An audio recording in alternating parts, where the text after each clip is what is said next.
good choice, 좋은 선택이라는 말씀의 제목으로 함께 말씀을 나누기 원합니다.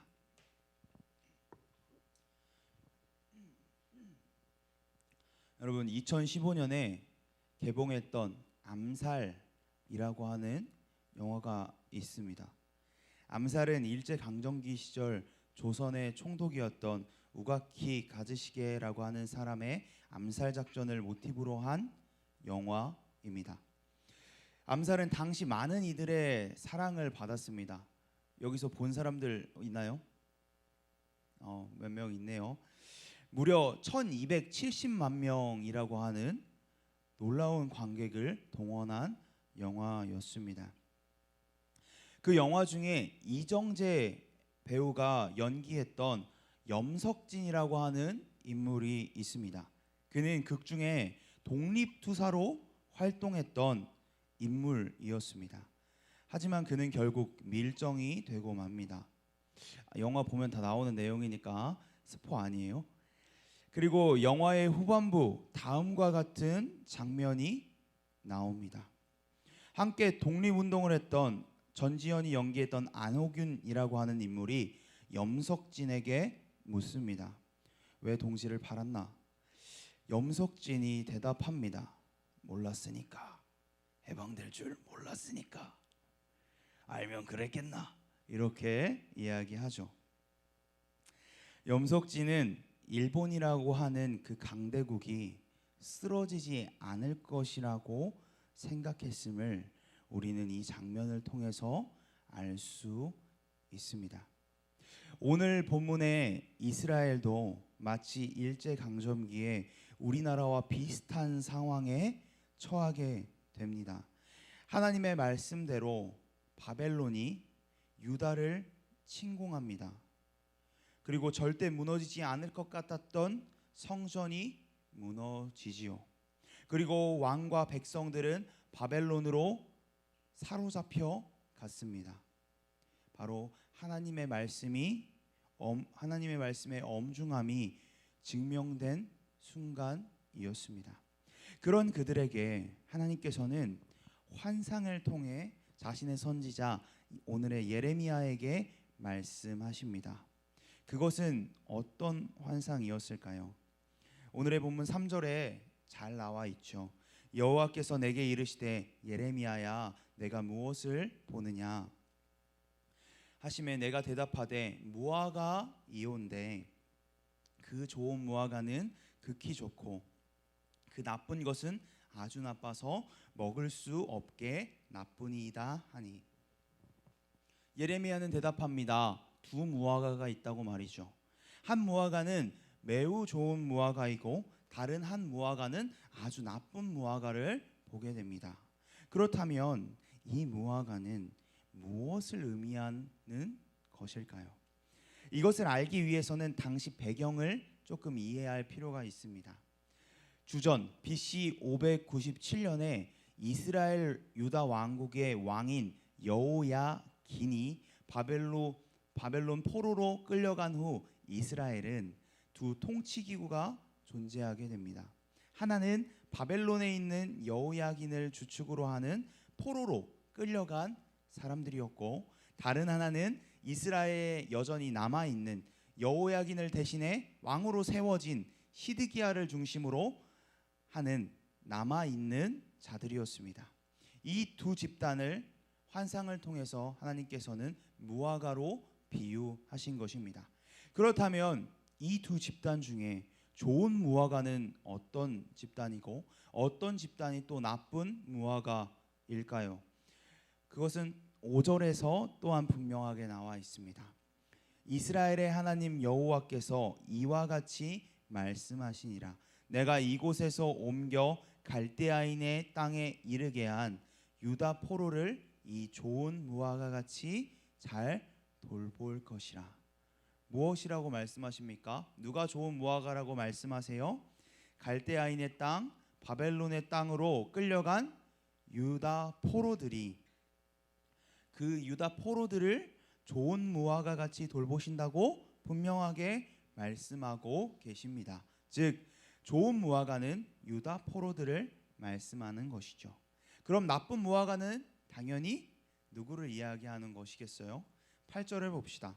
여호와께서 이와 같이 말씀하시니라. 내가 유다의 왕 시드기야와 그 고관들과 예루살렘의 남은 자로서 이 땅에 남아 있는 자와 애굽 땅에 사는 자들을 나빠서 먹을 수 없는 이 나쁜 무화과 같이 버리되, 이스라엘에 남아 있는 시드기야를 비롯한 사람들을 나쁜 무화과로 말씀하십니다. 그렇다면 우리가 생각해 볼 필요가 있습니다. 왜 바벨론에 포로된 자들은 좋은 무화과라고 하시며 남아있는 자들은 나쁜 무화과라고 하실까요? 바벨론의 칼을 피해 예루살렘에 살아남은 그 자들이 왜 나쁜 무화과일까요? 그것은 예루살렘에 살아남은 자들은 자기 자신들이 그 땅에 아직 남아있기 때문에 내가 남아있는 이유가 스스로 내가 의롭다고 생각했고 또 하나님의 축복을 받은 자들이라고 여겼습니다. 바로 자기 스스로 옳다고 하는 자들이었습니다. 또한 그 행동은 하나님의 형벌을 거절한 사람들이었다는 것입니다. 시드기야는 바벨론의 위협을 피하기 위해 계속해서 애굽이라는 나라와 동맹을 맺기 원했습니다. 마치 암살의 염석진처럼 애굽이 자신을 구해줄 수 있는 것처럼 여겼습니다. 그런 애굽과의 끝없는 사랑놀이는 하나님께 맞선 반역의 모습이었습니다. 하지만 반대로 포로된 자들은 바벨론의 약탈과 포로 생활을 겪어야 한다는 것을 받아들인 사람들이었습니다.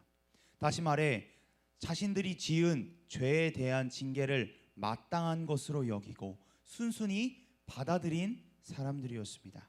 그런 그들에게 하나님께서는 죄의 대가를 치름으로써 전심으로 돌아온 그 자들을 위하여 그 자들을 회복하고 그들을 통해 하나님의 나라를 다시 세우실 것을 약속하십니다.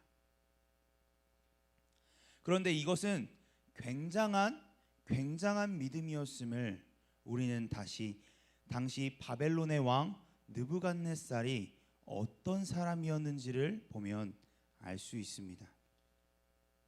느부갓네살, 정확히는 느부갓네살 2세는 주전 BC 605년부터 562년까지 약 43년 동안 한 세기 동안을 고대 근동 지역의 패권국 바벨론이라고 하는 나라의 2대 왕이었습니다. 그는 엄청난 대비전을 치릅니다. 그가 즉위한 주전 605년에 옛적부터 고대 근동의 강자였던 애굽을 갈그미스 전투에서 격파해 버립니다. 그리고 많은 문헌과 문화 유적들을 보면 그의 이름이 빠짐없이 기록될 만큼 명실공히 바빌론의 전성기를 이룩했던 사람, 그가 바로 느부갓네살 왕이었습니다. 그랬던 그가 왕으로 있던 시절에 하나님의 회복의 약속을 믿는다는 것이, 내가 포로로 끌려가서 나는 곧 하나님이 회복시킬 것이야 라고 믿는다는 것이 너무나 쉽지 않은 일이었을 것입니다. 오히려 아무도 이스라엘이 회복될 것이라는 것을 몰랐을 것입니다. 마치 염성진처럼요, 몰랐으니까. 그렇기에 그런 그들의 모습을 하나님께서는 좋은 무화과로 표현하십니다.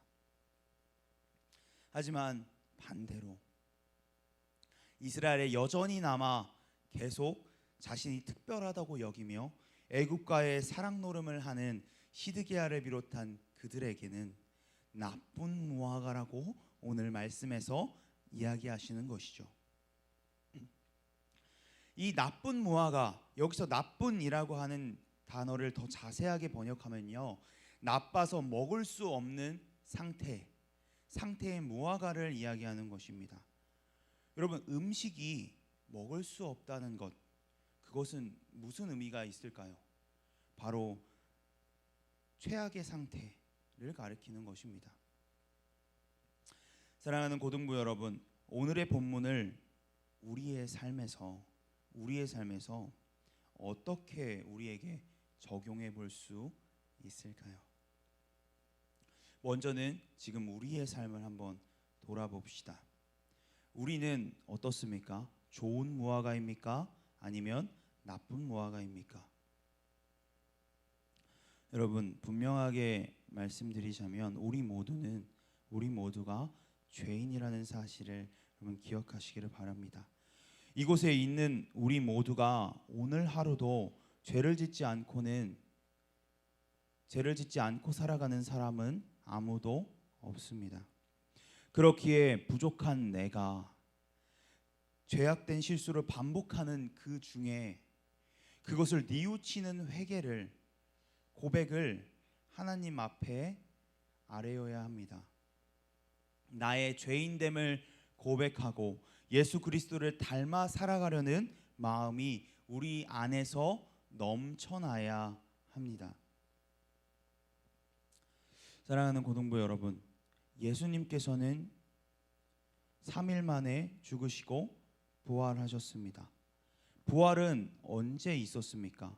어떤 일 뒤에 있었습니까? 바로 십자가 뒤에 부활이 있었습니다. 십자가 뒤에서야 부활을 우리는 볼 수 있었습니다. 심판 뒤에 구원이 있음을 우리는 예수님을 통해 알 수 있습니다. 우리가 살아가야 하는 길은 그러한 길이에요. 그런데 우리는 눈앞에 십자가만 보고 내가 지어야 할 십자가만 보고 좌절할 때가 너무나 많습니다. 하지만 바로 이 놀라운 십자가의 도에 져야만 승리하는 놀랍고 영원한 신비가 담겨져 있습니다. 이 세상에서 성공적으로 살아남은 자가 아니라 하나님의 뜻대로 살다가 패배한 자들에게 구원이 있다는 사실을 이야기하십니다. 하나님께 나의 죄를 매 순간 고백하십시오. 그럼으로써 하나님께 돌아가십시오. 그런 여러분들이 되기를 간절히 소망합니다. 예수 그리스도를 닮아 살아가는 것이 매우 힘들고 어려워도, 때론 그것이 너무 힘들어서 내 인생에서 예수님을 따르는 것이 좋은 선택이 아닌 것 같지만 그것은 내 인생 최고의 선택이라고 고백하며 살아가는 여러분들이 되기를 간절히 소망합니다. 시드기야와 그 땅에 남은 백성들은 포로됨을 피합니다. 그리고 예루살렘에 남았거나 애굽으로 도망합니다. 목숨을 부지하기 위해서 말이죠. 이것은 그러한 행동과 동시에 하나님 앞에서 내가 회개하겠다라는 사실을 거절한 도망이었습니다. 여러분들은 어떻습니까? 어린아이처럼 혼날까 두려워 나의 죄의 책임을 숨기려고 하시지는 않으십니까? 아니면 하나님 앞에 나아가 회개하며 어제보다 오늘보다 내일 내가 더 거룩한 삶을 살아내려고 노력하고 계십니까? 여러분, 항상 이러한 질문 앞에서 나는 주님을 따르겠습니다 라고 고백하는 여러분들이 되기를 간절히 소망합니다. 말씀을 좀 정리해 보려고 합니다. 암살 영화 속에서 염석진이라고 하는 인물, 그에게 있어 밀정, 스파이라고 하는 그 선택은 최고의 선택이었을 것입니다. 일본은 망할 것 같지도 않고 이 선택으로 나의 삶은 부귀영화를 누릴 수 있었을 테니까요. 이스라엘의 남은 백성들 또한 애굽이라는 선택지는 최고의 선택지였을 것입니다. 애굽은 고대 근동의 강자로서 오랜 시간 동안 자리 잡았던 그런 나라였으니까요. 느부갓네살 왕도 애굽에게 승리하기는 했지만 애굽을 멸망시키지는 못했습니다. 애굽은 그런 나라였어요. 그렇기에 그들에게 애굽은 최고의 선택지였을 것입니다.